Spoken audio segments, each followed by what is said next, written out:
On this episode, we're kicking off our multi-day Disneyland trip report with everything that went down on day one. Today's April 25th, 2025, and this is episode 766 of the Main Street Magic Podcast. Jeremy and Rhonda are more than a little fond of Disney World, so they made this podcast to share it all with you.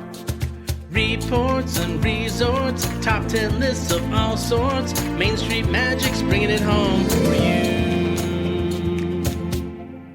Hello and welcome to another episode of Main Street Magic. I am your host, Jeremy Stein, and as always, I'm joined by my lovely wife, Rhonda. Hey guys! If you want to be part of the community and join the conversation, get the latest theme park news, as well as live streams from the parks and resorts, head to Facebook and search for the Main Street Magic community and ask to join. Make sure you check us out on the web at mainstmagic.com, as well as follow us on Facebook, Twitter, and Instagram at mainstmagic, and on TikTok at MSM Podcast. Planning a trip to Disneyland or Walt Disney World can be overwhelming and at times just downright frustrating. But don't worry, because Mouse Dining removes the frustration of booking Disney dining reservations, alerting you when they spot availability for your desired restaurant, date, meal, and time. Visit msmfriends.com to use this free service. And don't forget to hit the subscribe button so you can get brand new episodes every Tuesday and Friday. Are you ready for your bucket list trip? Our trusted partner, MEI Travel, will handle the planning so you can focus on the memories. They offer free vacation planning services and have nearly 20 years of experience creating memorable vacations. Visit mainstmagic.com/travel for a fee-free, no-obligation quote today. Well, this is it. This is what everybody's been waiting for. Yeah, I'm excited. I'm excited to talk about this. Yeah, me too. I'm more excited than Jessie Spano when she took too many caffeine pills. Oh, but really? I'm only excited. I'm not also scared. So what we're going to do with this, because it is so much information, and we're really going to kind of talk about every single thing we did, we're going to break this into 4 parts.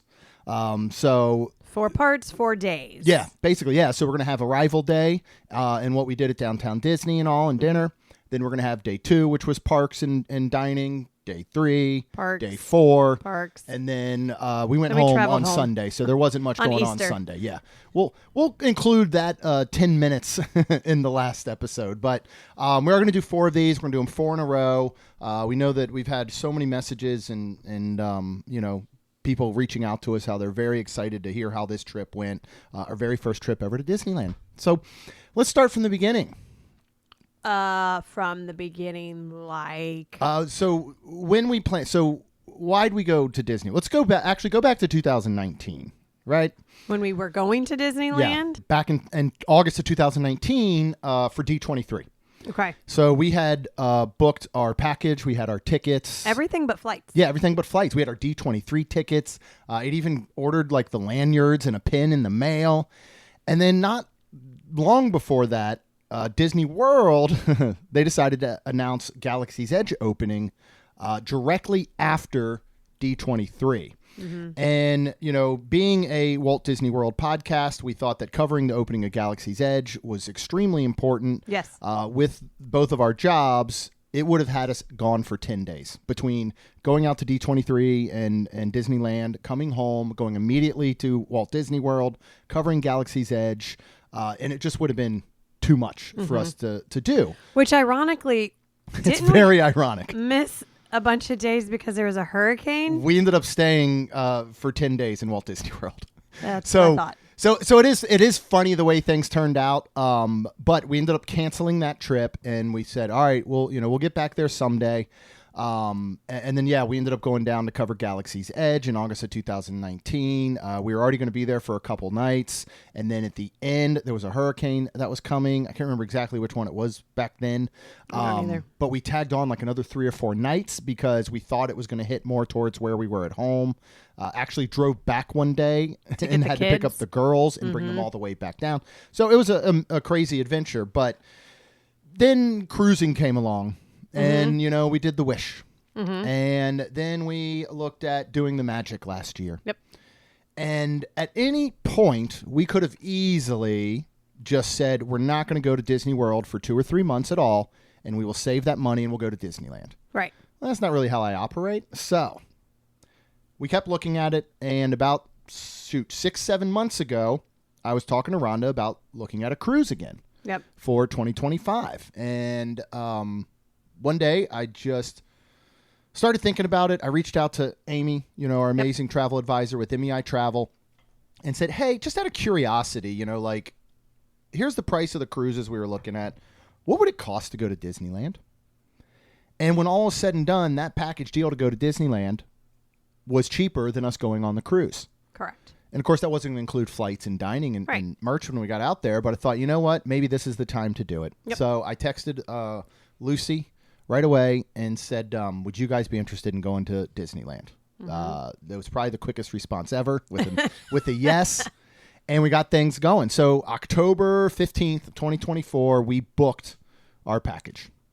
Wow. So the reason, so we went from only 6 months. I know, 6 months. So, we went in April and we ended on Easter is the day we came home. Mm-hmm. There wasn't like a ton around that timing, it wasn't specifically because of anything that I remember. I think it was more just like, hey, let's look at some dates. These work. And I think it was more our anniversary-ish. It was close. Sorry. Yeah, it was going to be 2 days before our anniversary that we were leaving. So we kind of looked at that. And then we already have a cruise booked for next anniversary, which is with my parents for their 50th and our 20th. Yeah. So we'll be doing the Disney Destiny next April in 2026. So I think that was your thought process. It could have been. Like, this is our 19. It's not like a big year, and we already have plans for next year. Right. So, because unfortunately, we didn't go, when is Easter? Because we had no idea when Easter was until long after we had booked the trip. And I felt a little bad because of the kids, but the kids did get Easter baskets, and they also did get eggs hidden in the yard. So yeah. One thing to look around, this is really cool. I don't know if this is all over the country, but I've seen a lot of times it might be youth groups or church groups, Cub Scouts, Girl Scouts. It was a high school football team near us that for $40 the evening before Easter, they would come and lay out 50 eggs throughout your yard with filled. Filled with little candies and knickknacks and whatever. So your kids can wake up in the morning. Yes, I understand ours are almost 15 and 17. They still love finding eggs. It. And they still love getting Easter baskets. They were still very happy. So they did. Yeah. So that was really cool. But yeah, as far as thought process on the timing, I often don't know what my thought process is at any moment. So who knows? But it might have been revolved around that. But yeah, we didn't know Easter was until later.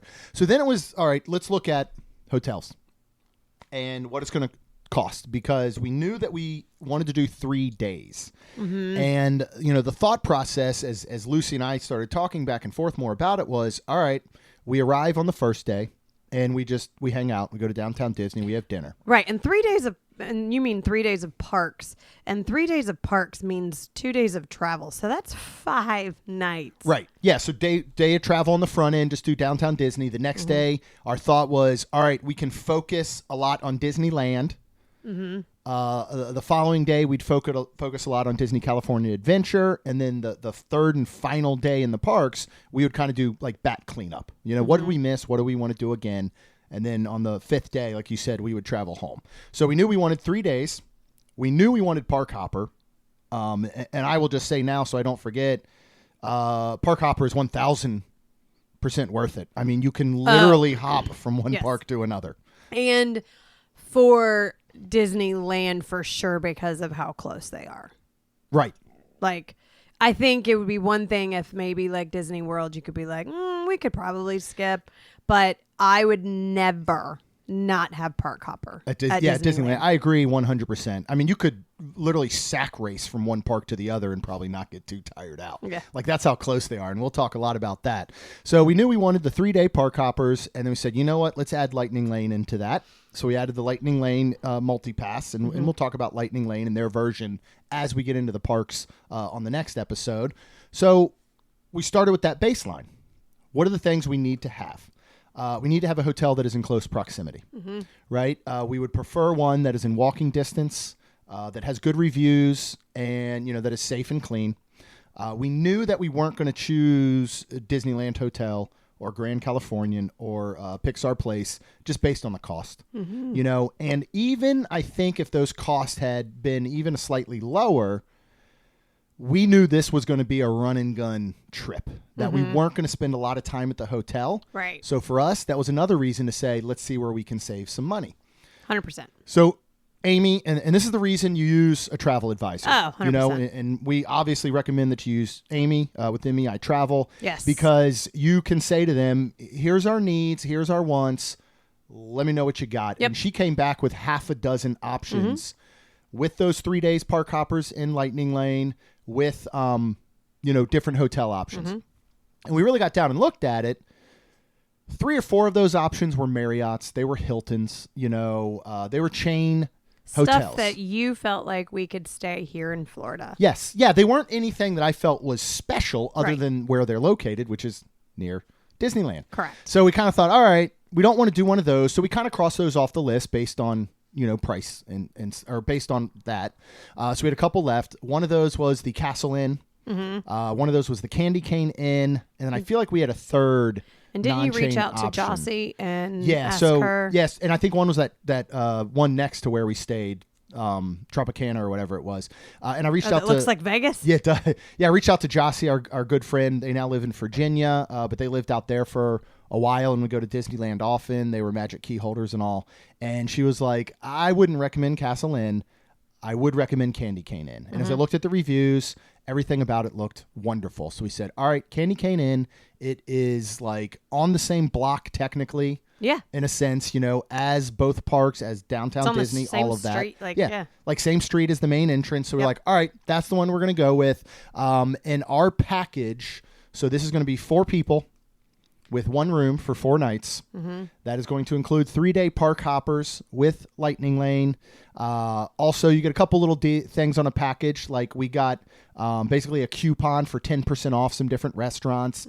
And we got to go to one of the pin trading companies, and they gave all 4 of us a Disneyland lanyard with a Disneyland trading pin on it. Yes. For free, air quotes, right? Yeah. So all in, we were at $3,825.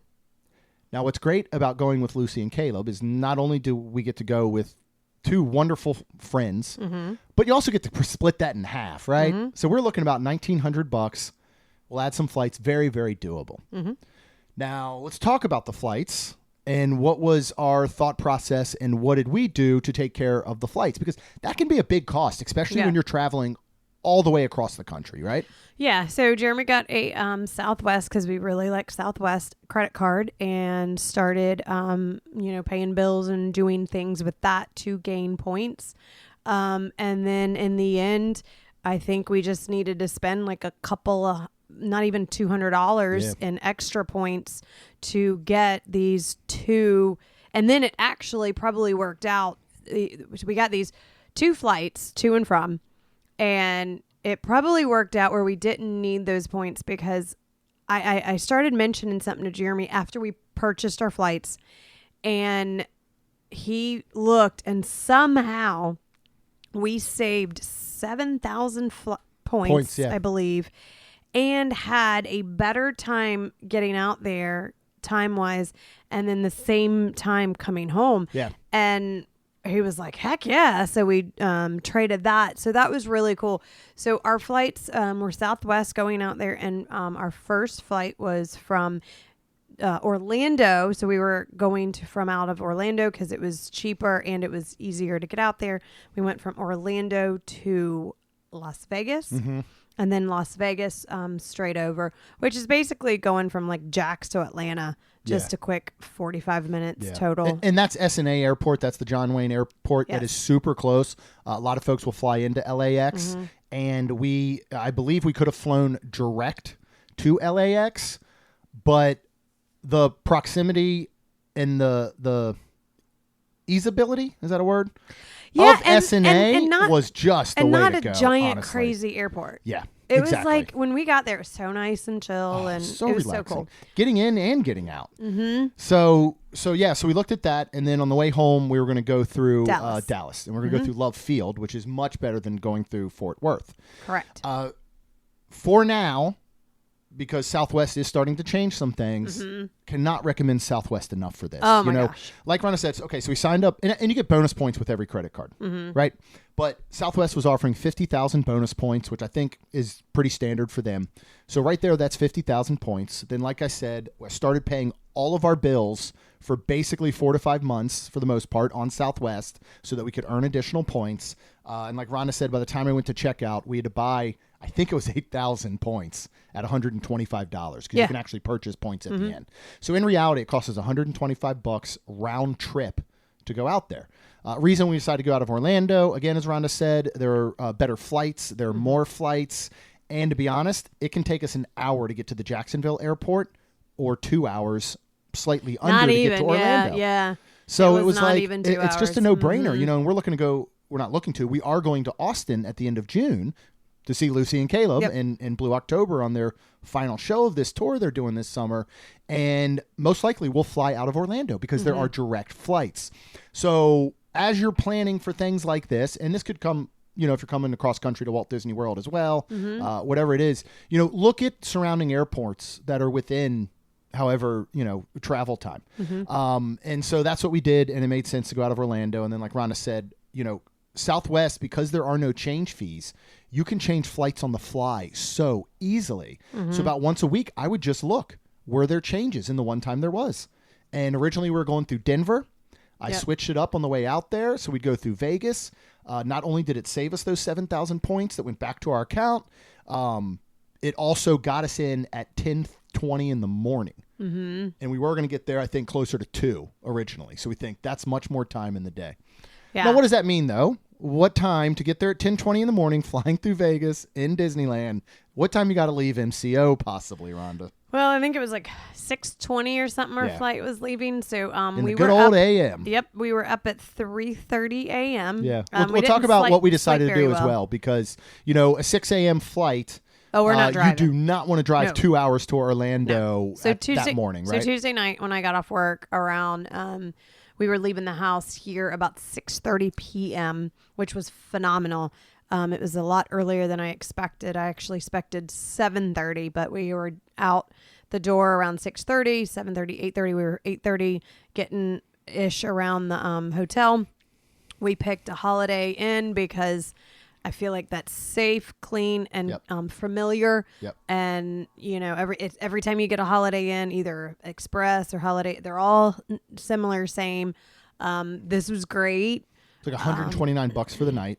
Yep. So very inexpensive, and you could almost throw a rock and hit the airport from it. Yeah, that was really cool. So so we went down there, stayed there, got up at 3:30, got everything ready to go, and headed to the airport. And then I will talk about the 4 flights real quick. Yeah, let's cover those now. It was, first of all, again, Southwest, you don't have assigned seating or anything, but check in 24 hours early and you get your A, B, or C, and we both got, I think, A the first time and then maybe B the second time. But these 4 flights were, oh my goodness, so amazing because all 4 of them were not full.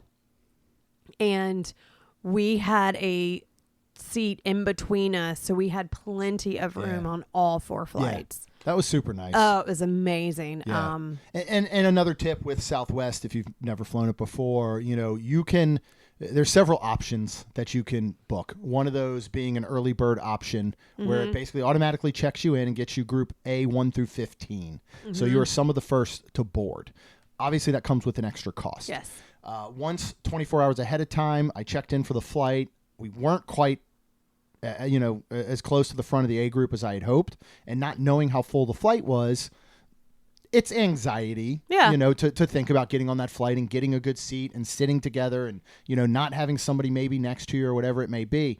So you are able to still upgrade at that time. Now, the day before I looked, it was $66 per person to upgrade those flights to early bird A1 through 15. Morning of, I checked again while we were actually sitting at the airport, it was $33 a person. So again, just something to think about. That could be a huge savings. We decided not to do it, and as Rhonda just said, everything worked out great with our flights. And I'm so glad we saved money because they weren't full.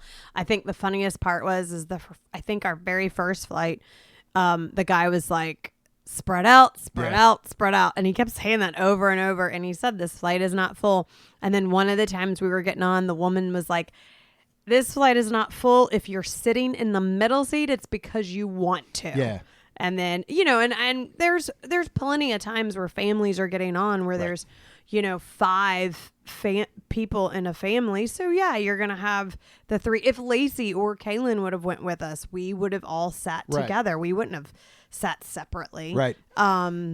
So yeah, so it's just really cool like that. But yeah, Jeremy and I somebody saw our picture and was like, "Why are y'all so far apart?" And I was like, "Because we can." Because we can, and it was amazing. Yeah. And you know, I mean, little tip: if you get whether you might not be able to get exit row at that point, which I like because it gives you a little more space. But if you're near the exit row, where there's going to be a flight attendant standing.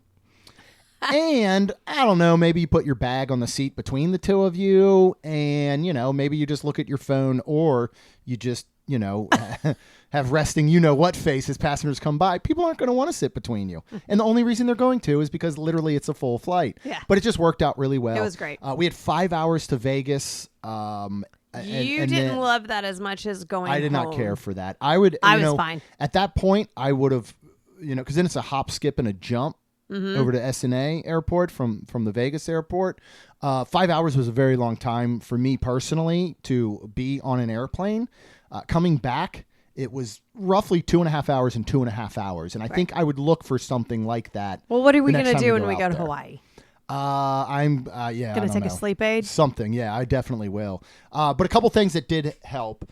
So, and this might work for some people, it might not. I have these compression leggings that I wear to sleep in that Rhonda laughs every night when I put on because it looks like I'm getting ready to go to a burlesque show as I'm pulling up what are basically pantyhose, right? It is so and they go funny. up. I mean, they go pretty much almost the way up to my bits. And so I wear them to sleep at night because it helps with my restless leg syndrome. So Lucy had actually mentioned, she was like, wear compression socks on the plane. I was like, I have those. So I wore those. And I will say it helped me a lot to kind of just stay relaxed, stay still. Rhonda brought her iPad that she uses for work. We had it fully charged. I went in ahead of time on our own Wi-Fi at home. I downloaded about 8 or 9 movies from Disney Plus so we could play them locally from the iPad, not depend on Wi-Fi. We bought just a little cover that flips over. What worked really, really well is we took this cover, flipped it over, and you could actually rest it in the seat back in front of you where the pamphlets go. On the newer ones. Yes, on the newer ones. Some of those will not have that. Yeah, but you would still have, you know, these things, the way the iPad opens, it can still convert into a stand. Oh, yeah. And so on one of the flights home, we just put it on the tray table between us. Yep. You know, I had a headphone splitter. And we had a pair of headphones with us in addition to our AirPods, you know, and we took all that out. We watched Haunted Mansion on the way out. So good. We watched like Beauty and the Beast on the way out, watched a couple things on the way home. I fell asleep. Yeah, it really passed the time. Yeah. You know, it did. We packed snacks in our carry-on bag. I had picked up like some Lara bars, some protein bars. You know, we were set. So going out really, really wasn't awful. Mm-hmm. So let's get to our arrival, and let's first talk just about the Candy Cane Inn, and then we'll move on to the rest. So do you want to hear, and neither one of us knew these, you're going to learn them for the first time. I learned them when I started putting notes together, some cool stats about the Candy Cane Inn. Yes, I would love to. So it opened on Christmas Day in 1957. Aww. Remember, Disneyland opened in 1955, right? In July of 55. The Candy Cane Inn began welcoming guests on December 25th, 1957, which was just over 2 years after Disneyland opened its gates. Originally intended to be named Cinderella Inn. Oh, wow. The hotel was initially going to be called that, but Walt Disney himself objected to the use of the name. Oh, wow. Right? I mean, think about that. You got to open a tale That's that cool. Walt was like, No. nah, you're gonna have to change the name. I know. Okay? I didn't know he stayed somewhere more iconic like that. I Where know. he was like, I nope. really didn't. There was some That's artwork in the room awesome. that had a 1957 date on it, so I'd assume that's when it opened. But I didn't know these details behind it. And they ended up naming it Candy Cane Inn because it was inspired by its opening date on Christmas. Wow. And when you go in, if you have to sign anything, they have a candy cane pin and they have a little jar full of candy canes, but it's not like it's decked out in Christmas No, it's 24/7. Yes. All right. So it is the oldest family-owned hotel near Disneyland, which I think is really cool. Yeah, that is. And again, that sets itself apart from all these corporate chains, the Marriotts and the Hiltons and the Holiday Inns and all, right? Located just 250 yards from Disneyland's main entrance, the Candy Cane Inn offers guests a short walk to the parks, making it a convenient choice for visitors. It is a 10-minute walk to the main entrance to Disneyland Resort. Yep. Which you honestly can't beat. No. You know, I loved it because it was on that main, I guess, what do you call it, main drag of the side of Disneyland. Yeah. Like walking, you could see back, like, buildings behind it. And I mean, behind the Candy Cane Inn, we could see back of buildings over in DCA, which was just awesome. The reason I loved walking, because you only had that one light that you had to stop and cross the street. And mainly that was for like Disney buses and stuff. And so there wasn't major traffic and it was very nice and, to me, not scary. Yeah, and there were always people walking back and forth because this is where a lot of the hotels are. A lot of the folks are coming back even to Candy Cane Inn. So again, you were always with other people. You know, Disneyland Park isn't closing till midnight. Yep. You could be walking back well after midnight in an area that's unfamiliar to us at least. So I did think that part was really nice.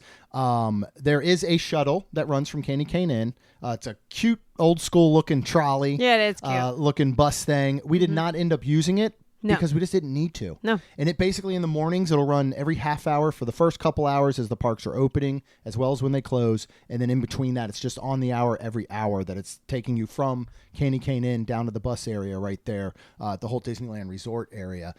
So that part is free. There is, if you are driving for any reason, there is free on-site parking. That is a huge bonus when you get anywhere near a theme park. Yep. Or nowadays, almost anywhere. You know, it was $13 a night for the Holiday Inn that we stayed at near MCO. Yep. Not a huge deal, but here we were going to be for 4 nights. You know, that is definitely an added cost if they're charging for parking and you have a vehicle with you. It is real easy if you want to hop in an Uber or a Lyft or whatever it may be. To have you drop you off right at the front or take you to one of the Disneyland hotels. Because Lucy and Caleb actually did that one day to meet us when we were still in the parks. Yeah. And we met them over at the Disneyland hotel. Speaking of Uber. Yeah. Let's go back, rewind a little bit to coming from the airport. Yeah. So Jeremy was going to get an Uber for us because he does that all through the app and stuff. And I think he was looking at like about $40. And he was like, so we were about to pass all these taxis. And they were just sitting there and the guy goes, do you want a taxi? And Jeremy was like, well, it'd probably be about the same. So let's go ahead and just hop in this. So we did. Awesome, like big old SUV taxi. Yeah, guy was as nice as could be. Nice as could be. Looked like Uber XL, basically. Yeah, it did. So gets us to the Candy Cane Inn very safely, very fine. And we go to pay, and it was, I believe, almost $58. Yeah. And it was about $20 more than taking an Uber plus tip. Yeah. So, you know, I mean, looking back, not a huge deal. Yeah, but I would have taken an Uber. Yeah. Now, we were looking at Uber Comfort. If we had actually gotten an Uber XL, maybe it would have been closer to the same price. Maybe. But one of those things to look at, you know, as you're getting off. And the thing is, the taxi's not telling you how much that ride's going to cost to get there. And they're like, hey, you got to pay this now. Right. And the biggest conversation was, what if he would have been like, it's $200? Oh, I don't know. Because he could have easily taken me. I'll right. tell you that much. I mean, you just go, I mean, how do you go? No. I mean, there was signs that said like $1 or $4.50 per eighth of a mile. Yeah. Like, I'm like, I don't know how many miles we went. I didn't check his, like, there's just so many things where like, oh my goodness. And I was very grateful and thankful Yeah. that It was on the up and up, and it was yes, it was everything good. was So good. funny enough, though, because I went back to look at all our credit cards because we have a Disney Visa as well, and you earn double points when you use it on Disney vacations and on Disney locations, basically. So anything that we paid for this trip towards the package, when we had Amy make payments, we used the Disney Visa to earn those double points, and then we just decided we had money already set aside. We had a budget. We said, here's how much money we have to spend out there. We're not going to go out there and swipe our debit cards, though, that we have. We're going to use the Disney Visa to earn those double points. We'll pay it off when we get home. Which also works for really well if there was something like that and we could dispute it. Yes. One, that would be very good.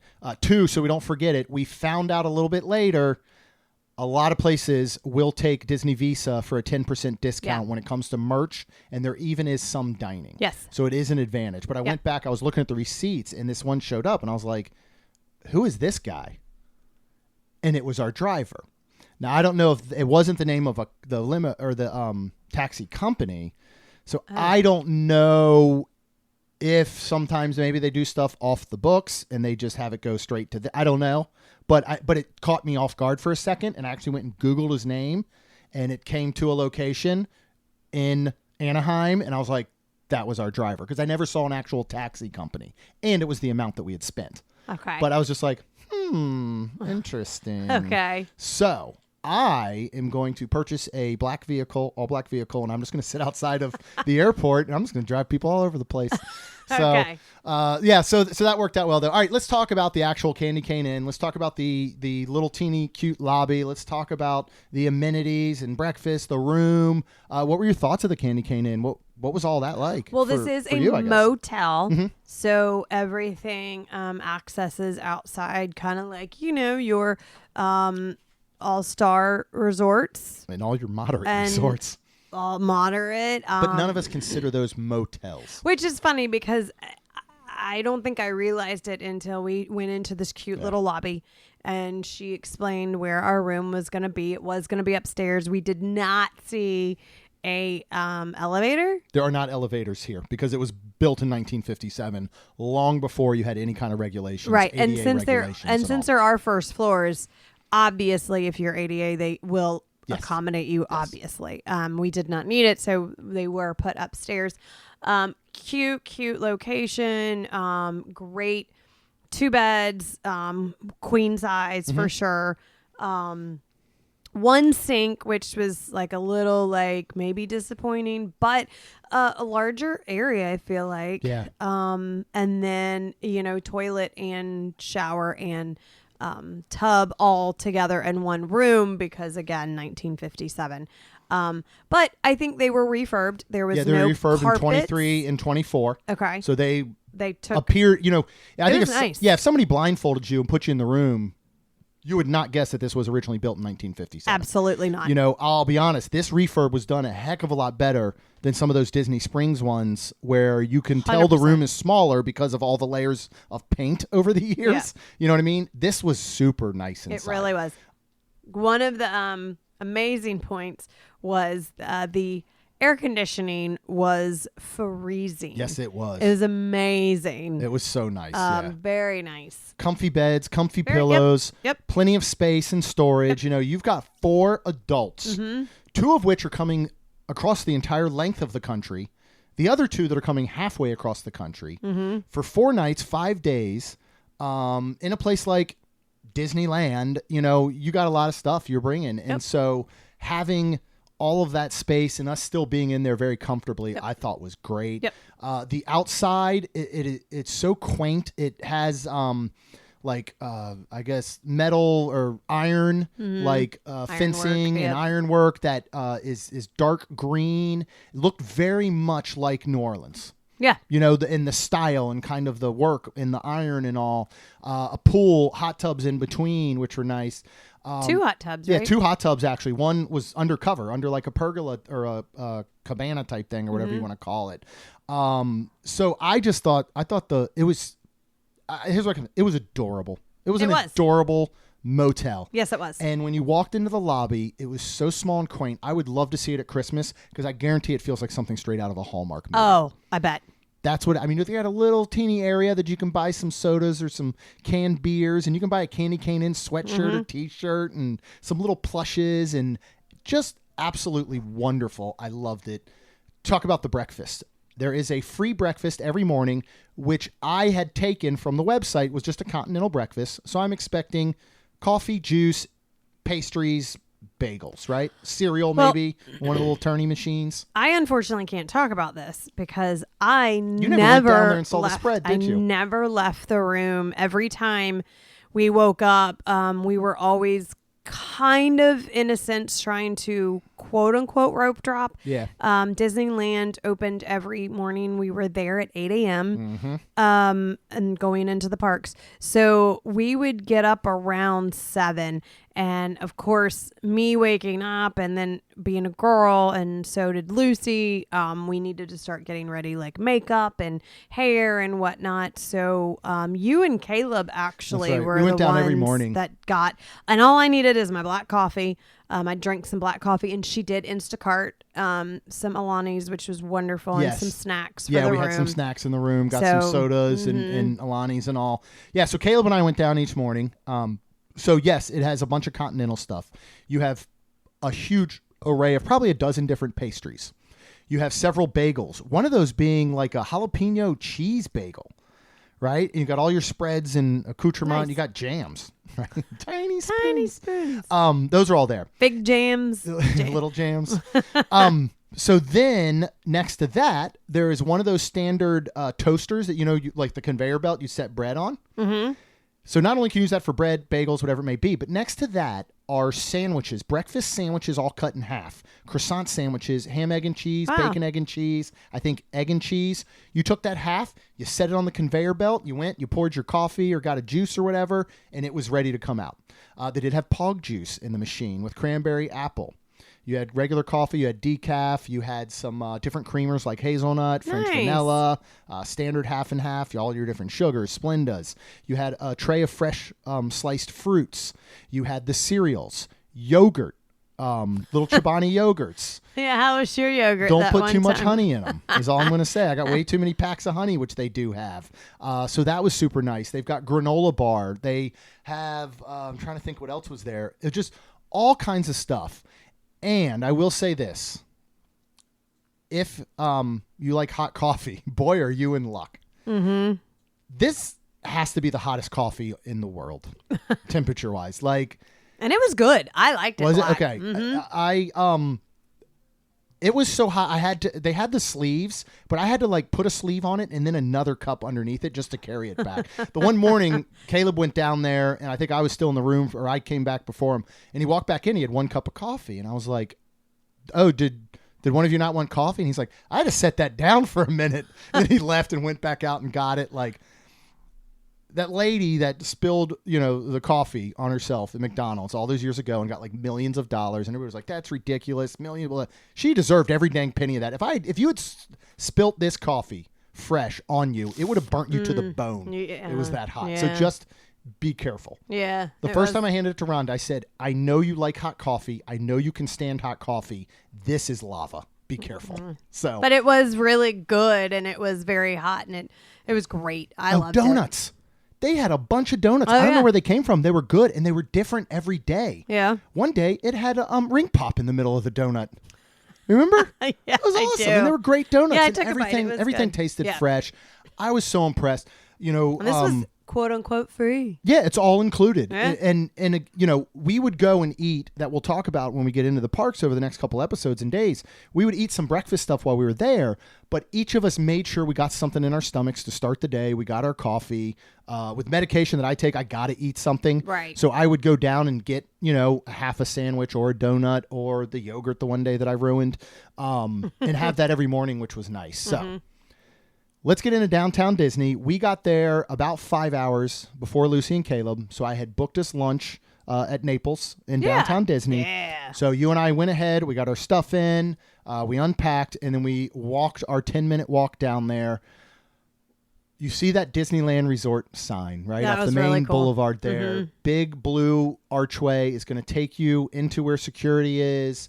You're going to have Disneyland Park on your left, DCA on your Disneyland Park on your right, DCA on your left. Straight ahead is downtown Disney. What did you think it felt like to finally like see that sign and walk under it? It was neat. It was weird. I think I keep saying I feel like it was a dream. Yeah. I still feel like it was a dream. Like I don't know. I don't know. It was amazing. It was weird because, like it was just something I'm not used to. Yeah. So, you're seeing where all the buses drop off. You're seeing the security. And when you go through security, they don't have anything like our normal Disney World security. No. You do walk through a metal detector. Yep. Full bag search still. Full bag search. And it detects all metal. Yeah. Like if you forgot your cell phone in your pocket, and then like I wear a bracelet, so I have to raise my hands. Yeah. So I mean, this is I feel like call it old school. Security. Before Disney World installed these machines where, you can pretty much walk through with anything. You're supposed to take out battery packs, umbrellas, hold them in front of you, but you don't got to remove your, your phones from your pocket. You don't have to give them a bag. And we kept laughing because the security looks like somebody got a call this morning. It was like, hey, we need to set up security. Because there were folding tables for the bag checks. Of course, all of these metal detectors, that's how they're all made, but it stands out more on wheels. You could wheel them in and out if you had to. It was just funny. It really, the difference in first of all, you can't walk into Disney World. You know what I mean? Right. You can drive under the signs, but Right. you don't walk into all which is Disney World in one location where you can do a 360 spin and see everything. So and that was weird. So different. Yeah. It is so different. Yeah. And you get through security and you're in this big open like plaza area. And when you can look to your right and see the entrance to Disneyland Park and see the train station and all, and the train if it's out. Yep. You can look to your left and you can see DCA, Californian Adventure, and you can look straight ahead and see downtown Disney. It's insane. It is. It was, and again, I'm just so not familiar with it. So walking up, I don't know. But then I was like, oh, there's the parks. And we're like, we'll see you tomorrow. Yeah. But yeah, you walk straight, which I didn't know where I knew everything was like close, but I didn't realize and I didn't understand it until I was there. Yeah. And then, you walk past the parks and you're like, hey, I'll see y'all tomorrow. And then you just keep walking straight, like Jeremy said, into downtown Disney. And then, I mean, literally you're in the plaza and you look, like Jeremy said, you look to your right and you look to your left and see the parks. And straight ahead, I mean, you can see World of Disney. Yeah. And I'm like, it just kind of happens. Oh, you know what I mean? Wow. Yeah. Yeah. It just kind of happens. It's just like, oh, there we're it in is. downtown Disney. Yeah. How did you feel compared to Disney Springs, aside from size, obviously? This is a fraction the size with a fraction of stores and restaurants than Disney Springs. Oh, yeah. But did you think it had a similar vibe or? I thought it felt very different. Yeah. In all great ways. Yeah. To me, in Florida, we have a lot of outdoor malls. Uh-huh. It felt like that in a good way. Yeah. Like a nice high class outdoor mall where, I don't really know how to explain it, but it truly felt like a small shopping district that happened to be connected to these theme parks. You know what I mean? So we went and we had a reservation, I think at like 1 p.m. to Naples Ristorante, a bar. It's a Southern Italian cuisine restaurant that is pretty close to the entrance on the right there. They have indoor, outdoor Isn't it right seating. across from our Starbucks? Oh, but yeah, Starbucks. from the Starbucks there, and World Disney area. So we're like, all right, we'll go eat, and then we'll do some shopping. They're famous for pizza, Italian food, pastas and all. They have indoor and outdoor seating. How was our weather while we were there? Yeah. Excuse me. Let's talk about that real quick. Because we packed rewinding all the way back. We packed on Saturday, before we left because Wednesday, I had to work, Sunday, Monday, and Tuesday. And then when I got home Tuesday, I was literally just picking Jeremy up and we were driving to Orlando. So when I packed, Jossie and I were messaging and I was like, all right, this Florida girl, what do I need here? And I screenshotted the weather and I was like, this is what it's supposed to be. And she was like, you'll definitely need long sleeves. I was like, what about shorts? She was like, I don't know, but take maybe a couple just in case. And I had leggings and I was like, okay. So I had a couple of pair, and Sunday, I believe you said, I'm throwing some more jeans in there. Like the weather pairs of pants in there, yeah. changed within a day of talking to Jossie. Because we were talking mid to low 60s as the high, right? And down in the 50s for the lows. For the first 2 days that we were there, at least. Wednesday, Thursday for sure. Yep. Even Friday was looking cooler. Little bit heating up more on Saturday. Saturday's high was like 73. Yeah.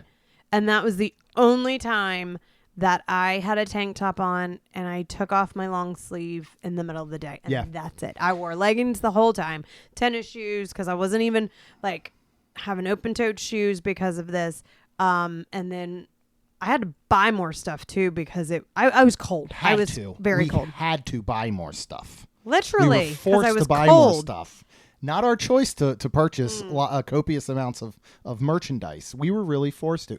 No, but and you got to remember too, us living in Florida, us visiting Disney World all the time, 65 in Disney World is not 65 in California. No, it's not. It is a very different feel. Yes. You lose the humidity. It was overcast some. I wore pants and long sleeve shirts pretty much for those first 3 days, which is very, very unlike me. Yep. But I loved it. Yeah. It was beautiful. I am glad it wasn't screaming hot, which it can still get out there, even sometimes during that time of year. I think our cab driver was saying, you drive to the coast to the beach, which isn't crazy far. It might be 85 out there, like 20 degrees warmer. So I actually loved the way the weather was. I thought it was perfect. All right, let's talk about Naples. We ended up getting sat outside. Yes. One thing I noticed right from the beginning, for the most part, Disneyland, maybe it's Anaheim in general, probably California in general, seems to be a couple steps ahead of Disney World in Florida when it comes to zero proof and non-alcoholic beverages, which of course was going to be just wonderful for us. Yeah, and that started here with Naples. Yeah. So they had 4 different zero proof cocktails made with Ritual zero proof spirits, which made us very happy. Yes. So which one did you order? I ordered the Palm Basil Spritz, and this is like Lucy's favorite Aperol Spritz because it's a non-alcoholic Ritual Italian aperitif, pomegranate syrup, basil, lime juice, and non-alcoholic sparkling wine for $14. And this was absolutely amazing. Yeah. Fantastic. So Kylie Minogue, and I saw this on the menu, I think at Jazz Kitchen as I was doing notes where we ended up eating this evening. We'll talk about, remember Kylie Minogue, the singer? Yeah, I don't remember what her hit was, but it's been a couple decades, I feel like. She has a non-alcoholic sparkling wine, so I'm guessing that's the one that must be throughout property and probably the one that was used in your beverage. Nice. So very cool. How'd you like it? I just said it was you said it was awesome. amazing. Yeah. I loved it too. Yep. And then I went with the No Drama Bahama, which is basically a non-alcoholic Bahama Mama. Okay. This has non-alcoholic Ritual rum, real banana, pineapple juice, grenadine, dried orange, and mint. $14. Both of these tasted like we were sitting outside on a cool day in Florida drinking regular old alcoholic cocktails. Yep. It was really, really nice. Yep. They were refreshing. Yep. Absolutely loved them. Yep. So they have a ton of pizzas. They've got pastas, everything you'd imagine in a great Italian restaurant like this. We decided to get a little bit of an appetizer, and what did we get? They have house-made focaccia and a dipping sauce, which is vegan, and it is $7. The focaccia was amazing. So good. It was really good. With the dipping sauce for me. It was the on dipping its sauce, own. I thought it was just plain. Oh, I like a focaccia that's like. Now, normally you're going to dip it in oil and like balsamic vinegar, but I like one that maybe is oiled on top and has like some fresh rosemary that's been baked into it or something like that, some salt.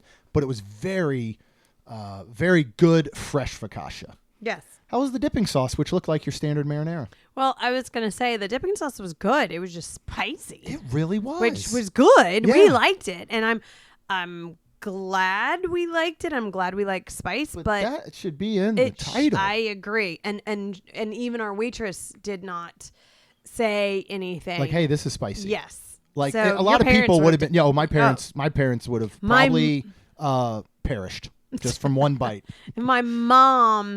My daddy would have loved it. Oh, your dad would have loved it. Your dad would mom- have drank that sauce. Yeah. My mommy, she might have taken a bite and then been like, oh gosh. Yeah. And then been like, okay, this is too spicy for me. Yeah. Or done like the girls dip in things where you get like a minuscule amount maybe. for the flavor, Yeah. but you wouldn't get as much heat. Yeah. Yeah, I loved it, but it was really, really spicy. I was very, very surprised. All right. Let's talk about mine first. Okay. Because I was so happy. You were so excited to see this on the menu. Yes, you were. Possibly my favorite pizza that I've ever had. Not my favorite place, not where it comes from, whatever, but my favorite actual pizza is the prosciutto and melon at Via Napoli. Yes. I think it is absolutely outstanding. Yep. Spicy prosciutto, you have this sweet, cool, like paper thin melon on top. Well, guess what they have? They have a prosciutto and melon pizza. So I had to get that. Yes. So they've got multiple sizes as well. You can get a 10-inch, which would be considered your personal, or your 20-inch, which would also be considered a personal for me. But normally would feed larger families. $28 for the 10-inch, $48 for the 20-inch. Now, if you're wondering how that compares to prices in Florida at Walt Disney World, at Via Napoli, their individual pizza is $26, so $2 less. Same with their bad. large. It is $6 less at $42. So Okay. very similar. That's not bad. Perfect. You got the 10-inch, right? I got the 10-inch. Yeah, Okay. absolutely perfect. The crust, it was wood-fired crust, It was good. like I took a bite. crispy yet chewy. The melon, the prosciutto were perfect. There were plenty of them. The cheese, like everything about this was so good. I ate half of it and I was like, well, that's probably enough. There's a lot more to eat. And then I ate the other half immediately. So I don't know if I could have done this on any of the other days, because when you hear about our 3 days my in the goodness. parks, we ate like every 30 minutes, I feel like we ate more than I think we've ever eaten on a trip.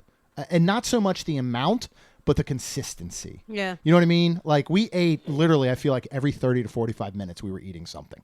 It was awesome. So went ahead and finished that. And it was so good. I would, next time we go to Disneyland, and spoiler alert, we are going to return. We're going to figure that out. I don't know when, but we're going back. Okay. And I'd love to come in here and just get like a pepperoni pizza, like a nice wood-fired pepperoni pizza here. Okay. What did you have? I don't know how to say. I don't know how to say this word. These words. Duja malafadine ricotta. Ricotta. That's Yeah. what I said. Sounds I want good. the ricotta. Yeah. It is spicy Calabran sausage, cream sauce, seasoned ricotta, and Parmesan for It's $30. pasta. Yeah, it's a pasta. It dish. is a pasta dish.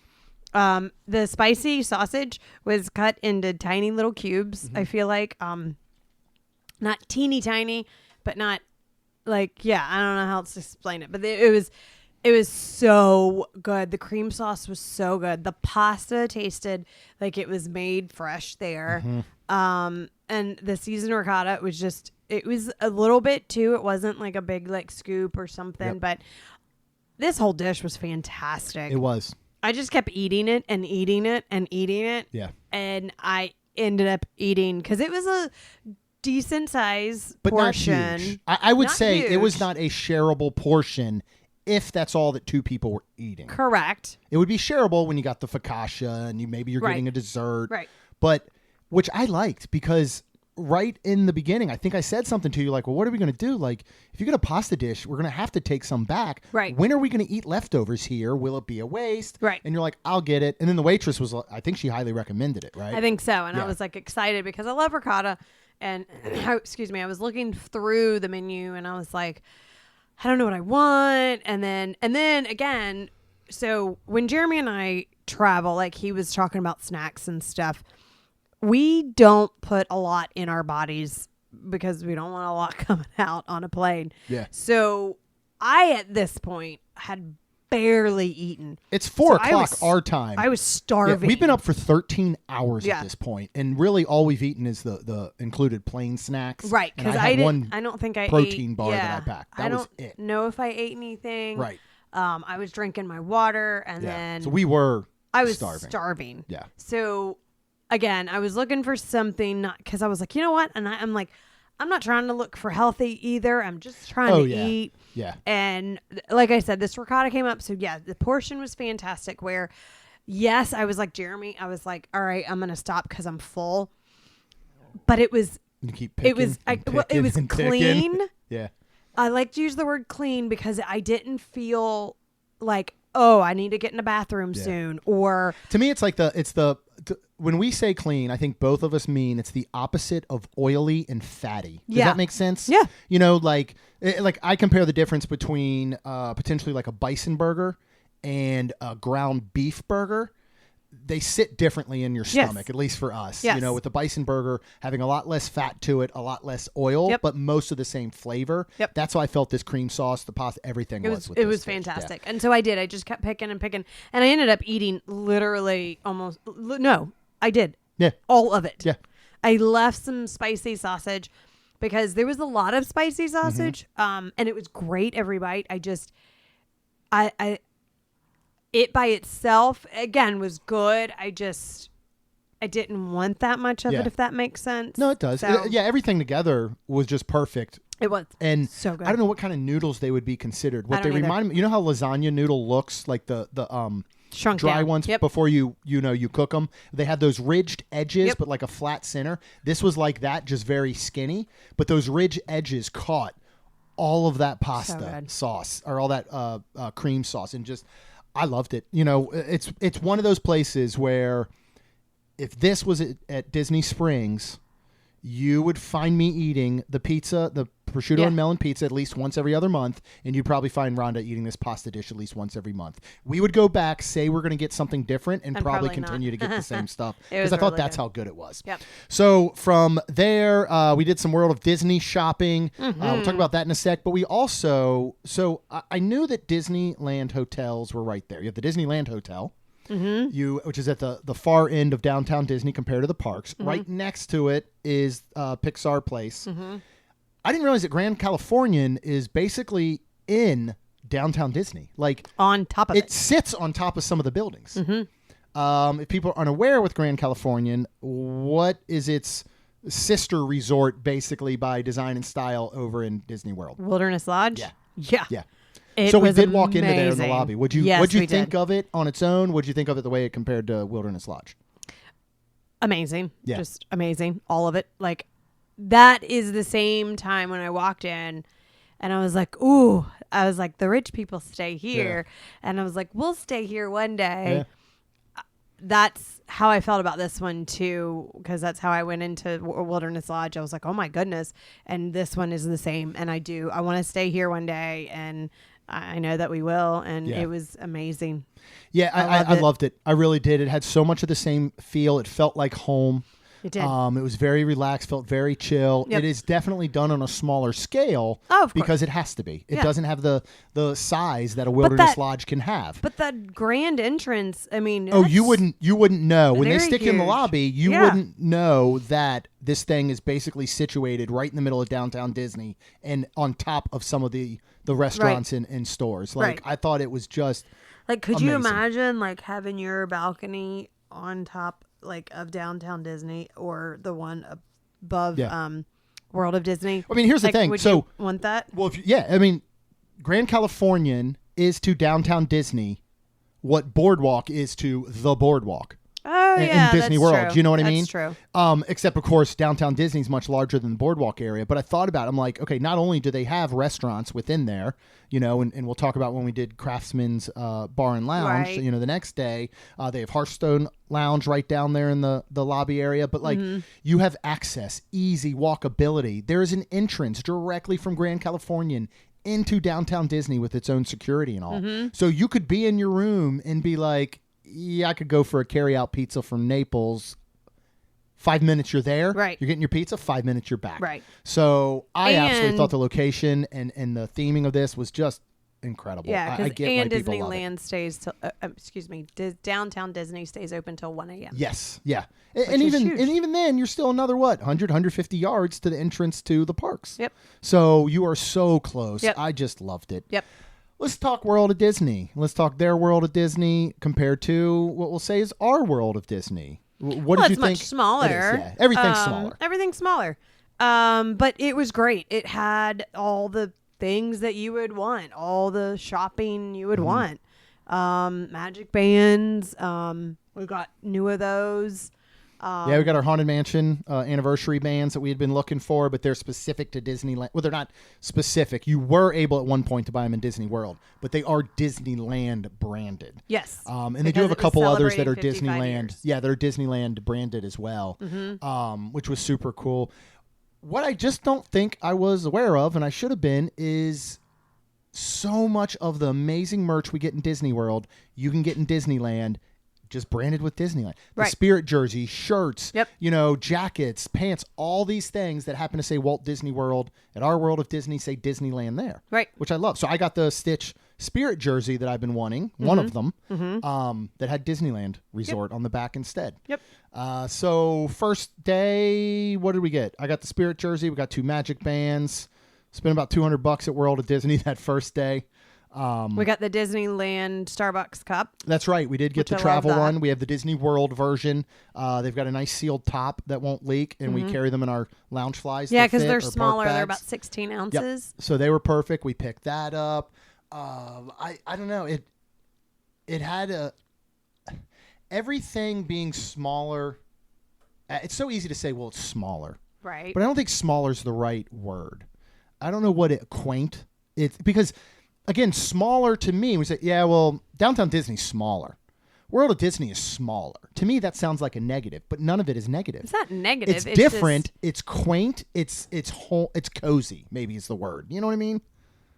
well, you don't have as much land. Correct. So I know when that. you don't have as much land, you have to condense it, kind of like the Marvel Pims. You know. Oh yeah, where you- Pim's Test Kitchen. where you- got to shrink everything down. Right. With Pim particles. Right.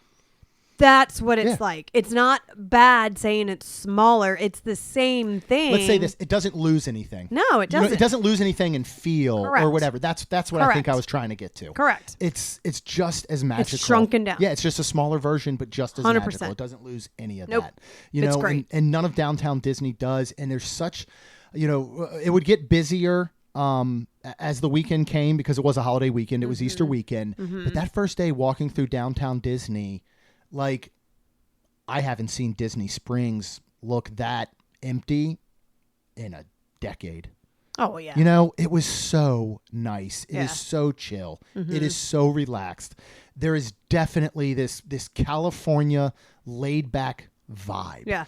And, in case we forget to talk about it over the next couple episodes with the parks, you can tell that about all the people. And I know that it's more of a locals park. My guess is the weekend we were there, it was teetering more towards visitors and not Yes. locals because it was a Yeah. holiday weekend and the weather wasn't the best maybe for locals. But it had such a different feel, and the guests seemed so much less stressed. They seemed more magical. They seemed less angry. They seemed less stupid than in Disney World. We've joked about you put you put a crowd of people waiting to watch fireworks in front of someone, and their IQ drops 100 points somehow. And I didn't get that here. Yeah, I'll agree. It was such a different feel with the people Yeah. and the location and the vibe and everything. Yeah. And the word I kept using all weekend was vibe. It just has this vibe to it. And I loved it. It was amazing. You didn't have the families that are 6 wide with 4 strollers stopping in the middle of a walkway, blocking everyone. You just didn't. I don't know why. You just didn't. Part of that comes down to the amount of people, but part of it I think just comes down to that culture out there being much more condensed. When you look at Disney World, you're bringing together people and cultures from all over the world all the time. right. Here, it is much more condensed in a way. And so I loved the feel of everything there. I thought it was so cool. We didn't get dessert at Naples. There was a good reason for that, which I'm sure most people know. And what was that reason? Because what was our dessert? Well, we were gonna get dessert elsewhere, and we just started walking around downtown Disney because we also didn't get too far into it, I believe. Right. But there was a salt and straw, so we did go ahead and go get that. We had to. Yep. I mean, you got to compare them, right? I mean, it's the same. But It is, and great. and now we know. Otherwise, we would have never known. We would have never known if it was the same. Right. But Okay. same monthly flavor series. Yep. We got some of our favorites. You got the what is yours? The cookie dough swirl Salted, thingy? malted, salted, malted, and cookie something. Whatever cookie dough. Yeah. And then I got the snickerdoodle one, Yep. waffle cones. Another thing that I think we found is that the cast members, every cast member name badge that we read Oh. for the entire 4 full days basically we were there were all from California. Yeah. I mentioned to you about a day or two in, and we're like, just start to notice more. Yeah. If you see And it, you really did. I never noticed one outside of California. And again, you get that vibe. It is so laid back. It's this kind of like surfer vibe. It's just super chill. That guy that served us at Salt and Straw, like, I imagine when he got off work, he got in his Jeep that had a surfboard strapped to the top and drove to the beach for some sunset surfing. Like, that's the feel you get from so many people there, and I love it. I think it's the best. So what do we do after that? We had to take a little break, right? Yeah, because Lucy and Caleb were finally coming in. Because they live in Texas. They worked a half day, and then they had a nice straight flight right on in to SNA. So they weren't getting there until our time, California time, around 6 p.m. So we went, and I think we were taking a break, and I believe I took a nap. You did. So you took a little nap. It was nice. Yeah, I just sat and relaxed a little bit, actually. But they came needed in. that. Yeah, they came in. We had not seen them in almost a year since they moved. Yep. So, of course, it was so wonderful to see them. And then, kind of just chatted a little bit. And then we made our way back down to downtown Disney. So we ended up making a stop on our way to dinner because I think our dinner was like 7:50, 8 o'clock or somewhere around there at the Jazz Kitchen, Coastal Jazz Kitchen. And they actually said, we want to stop at Ballast Point. It's like a brew house, brewery, restaurant that's right there in downtown Disney. I got to say, I don't think without them we would have stopped here. No. You know what I mean? Like, and we're going to tell you why I'm so glad we did. I mean, we're going to stop anywhere they wanted to stop. Right. But I'm still very weird about the non-alcoholic thing. I don't like asking about it. I don't like going to places and saying, do you have non-alcoholic beers? Do you have non-alcoholic options? I don't know why I don't. I still don't like ordering non-alcoholic drinks. That's a me problem. It's not an everybody else problem. That's a me. Right. That just sounded like Mario. That's a me, a Mario. So I was glad they went in. And we went up. They have a little tap room upstairs. And we went and sat. Guy hands us the menu. And I see personally the largest selection of non-alcoholic beers, even ciders, that I have ever seen anywhere. Not that we've been a million places. Do want to touch real quick. I had Lucy send me a list of most of the alcoholic beverages they had. So we will at least talk a little bit about them. This might not be the full list. I think she forgot a couple and I probably forgot a couple that we went to. But I know they started, Caleb started, they have a Pog cider. So this is from Newtopia Ciders. It's gluten-free. It is a hard cider made with West Coast apples, pineapple, blood orange, and pink guava. It's a 6.5% ABV. What's great here, because it is like a tap room, you can get 4 ounce, 8 ounce, or 16 ounces. To be financially responsible, you want to go ahead and get that 16 ounce, and that's $14. Caleb loved this one. Lucy got one of her favorites, the California Kolsch. It's a 5.2%. And I don't remember what, I don't remember what brewery that's from, but 16 ounce there is $13. Cool. Let's go ahead and just talk about their array of non-alcoholics now, because other than one item, we had all of them over the 2 times we visited. And we'll start with what I had twice, was the non-alcoholic pineapple cider. So this is juicy and tropical pineapple and fresh pressed apples blended to create a crisp, clean cider that always has your back. From 2 Towns Cider House, gluten-free, $7, which is great. Yes, it was. This is, blind taste test. Nobody's going to know that this is non-alcoholic. It loses nothing by being non-alcoholic. And it looks like it.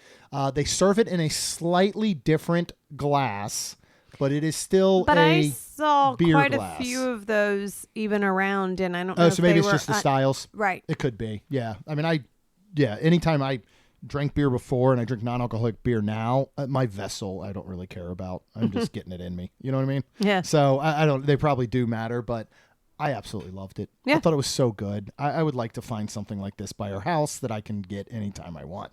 Let's move on to the next one. You had this, I think, both times we went, Yes, and I had did. it one time. Yes, What was I had that? this twice.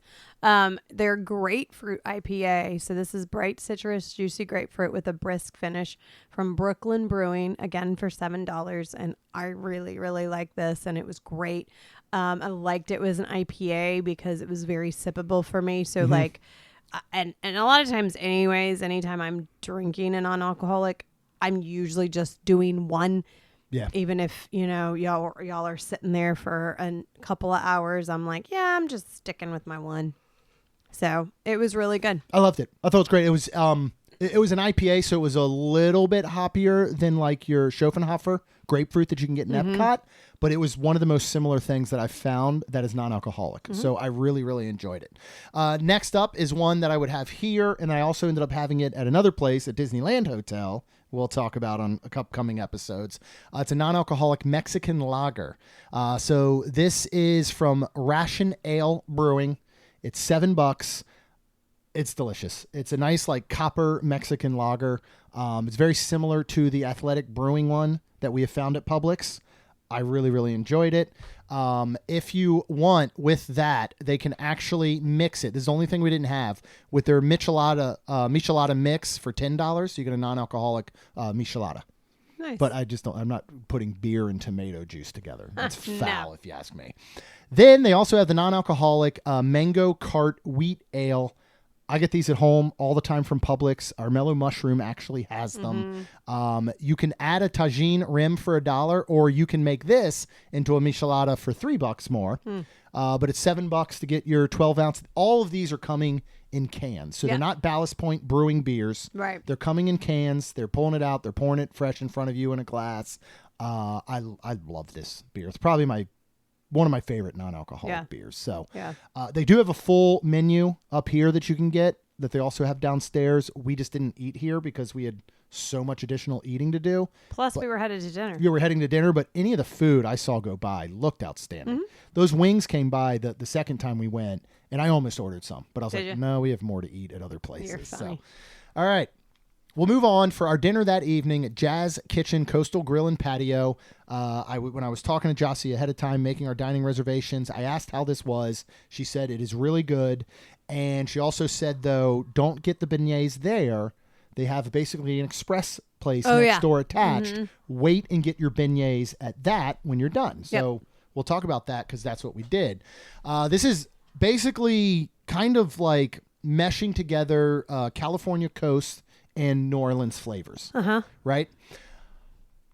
How'd you feel about this setting? Indoor, outdoor seating. Yeah, it was neat. So we were indoor actually, which I think was good because I was cold. Yeah, right. I was We were always both cold at that point. Yeah. So I was very happy to be inside, and this was the only, I guess, weird situation of the entire weekend of service. cast Yeah, members service, and yeah. service. We started out with this great cast member service woman, Melissa. and Then we never saw her again. never saw her again. She And did no explanation. nothing.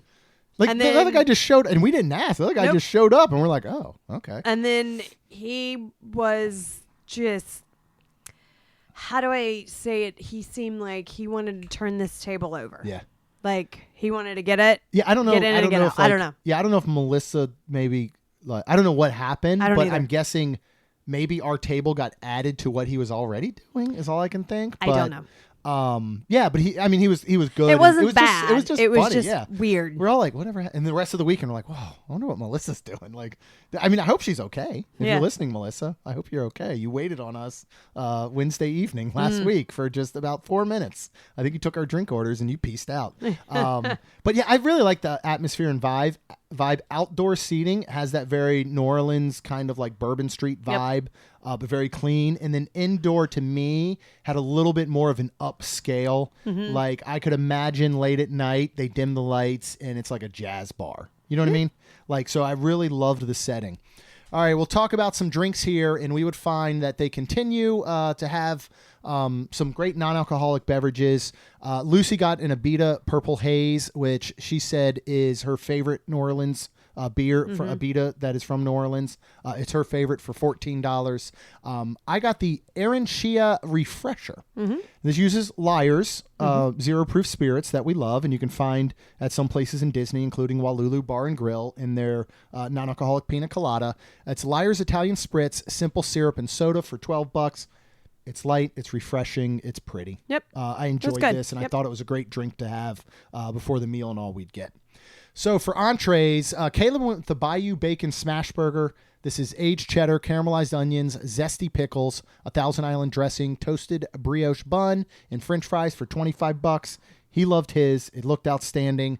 And then Lucy, I was tempted to get this, but then we went a different direction. She got the crab and shrimp remoulade roll, which is spicy boiled Gulf shrimp and lump crab meat tossed in the JZK house-made remoulade sauce with butter, lettuce, fresh basil leaves, and pickled red onions on a toasted brioche bun for $28. It was a good hearty sandwich, sub, whatever you want to call it.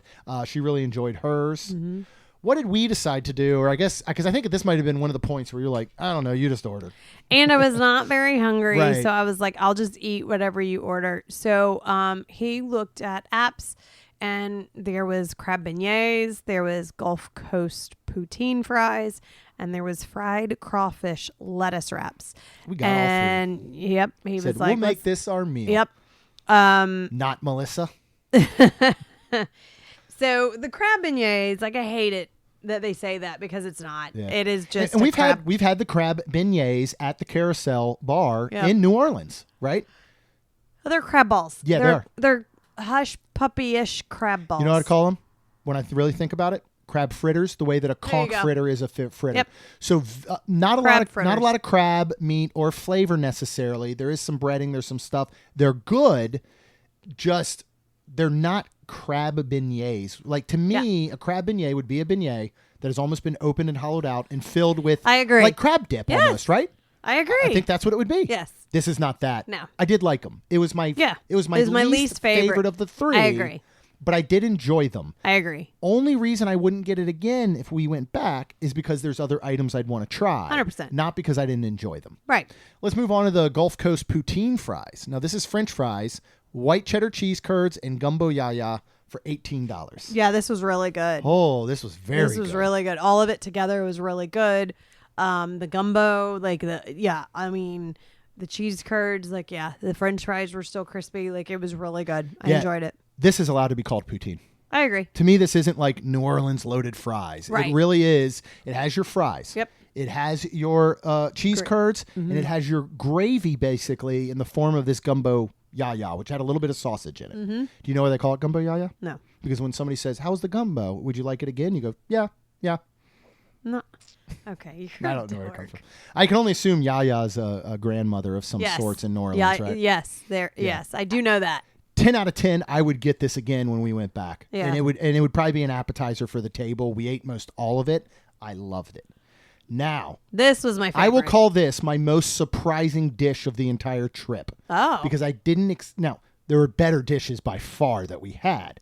This is the one that surprised me the most because of how good it was. It really was good. And what was that?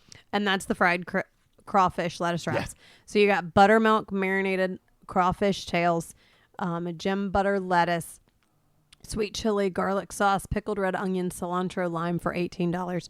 There was 3 or 4 of them? I think there were 4 of them. Yeah, four good fantastic. lettuce leaves with all the So crawfish good. and stuff. Yeah. This was my favorite. When I took a bite, I was like, okay. And I wasn't really hungry. And then I think I went for a second one instead of eating anything else, really, because I was like, all right, I like this. Okay, talk about clean, right? Yeah. Light, refreshing. You know, in my mind, because you recommended this one, like, hey, well, how about that? That sounds good. And I'm like, it does sound good. But I'm thinking, you're frying crawfish tails. Like, there's not a lot of meat already. So good. You're going to ruin it with all this breading. Did not. Yep. You got that light crawfish flavor. You got the crunch of the breading. That gem butter lettuce was like the perfect vessel to pick it up in without it falling apart too much. I love this chili garlic sauce, your pickled red onions. I thought this was such a delicious dish. So we went ahead and checked out there, and we went right next door, which is attached to it. You can walk up to Beignets Express is what it's called.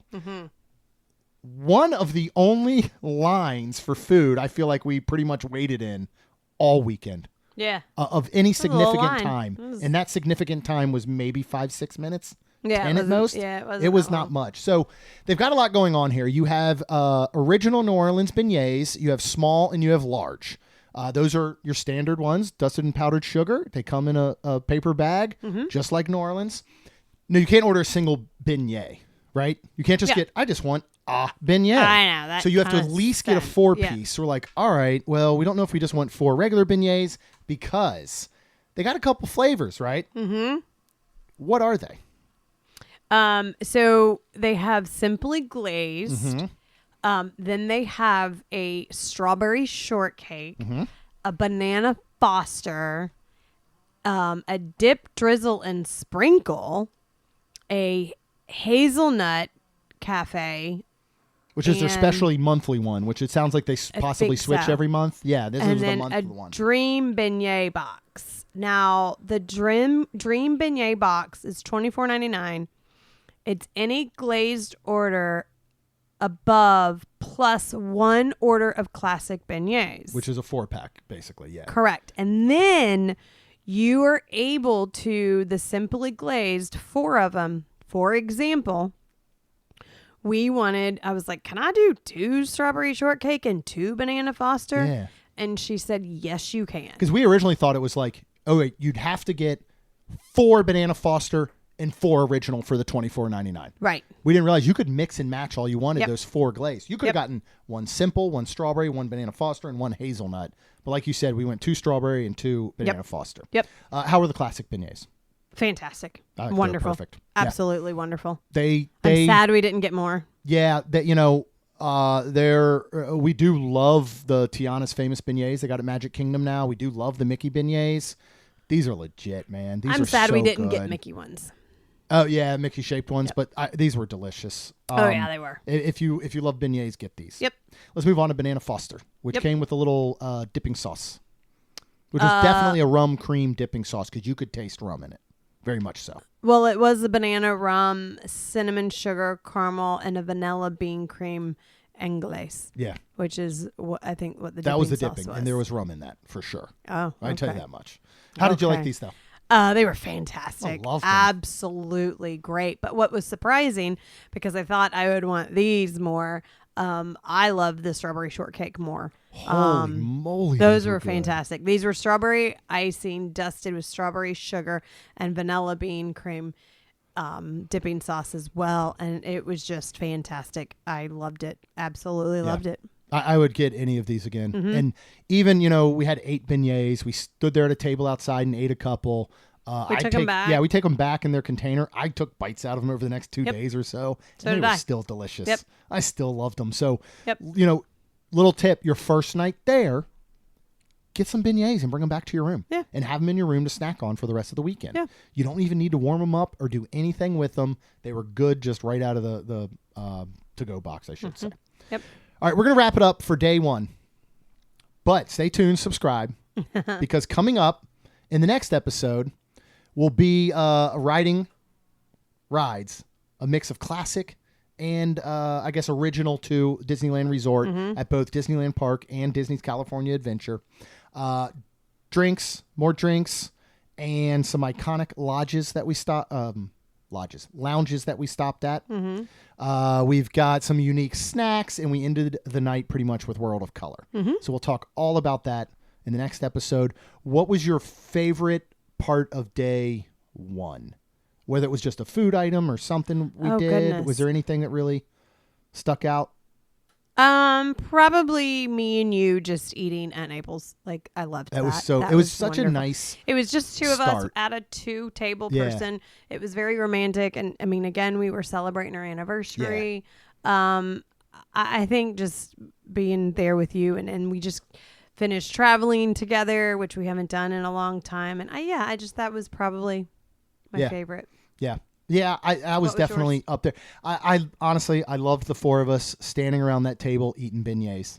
Yeah, and that was I mean, fun. very similar to what we did in New Orleans, 2 years ago or whatever that was with Lucy and Caleb, because that's who we went with. And so, I just love that part. But, just like, I think when it really felt like we're here for some odd reason. It wasn't walking under the Disneyland Resort sign. It wasn't seeing the parks. It was walking in the world of Disney. Okay. When you looked around and you're like, everything says Disneyland. Yeah. And I want all of it. And we bought a lot more of it over the next few days. Yeah, we did. Again, subscribe. You get the brand new episodes all about the next 3 days on our trip. A lot of fun stuff every Tuesday and Friday. And then, of course, myself, Rhonda, Lucy, and Caleb, and I'm sure Melissa, if she's doing okay, would be super duper thankful if you could please leave us a rating and review. Because it helps our show grow. That's all we got, and we'll see you real soon. Jeremy and Rhonda are more than a little fond of Disney World, so they made this podcast to share it all with you. Reports and resorts, top 10 lists of all sorts, Main Street Magic's bringing it home for you.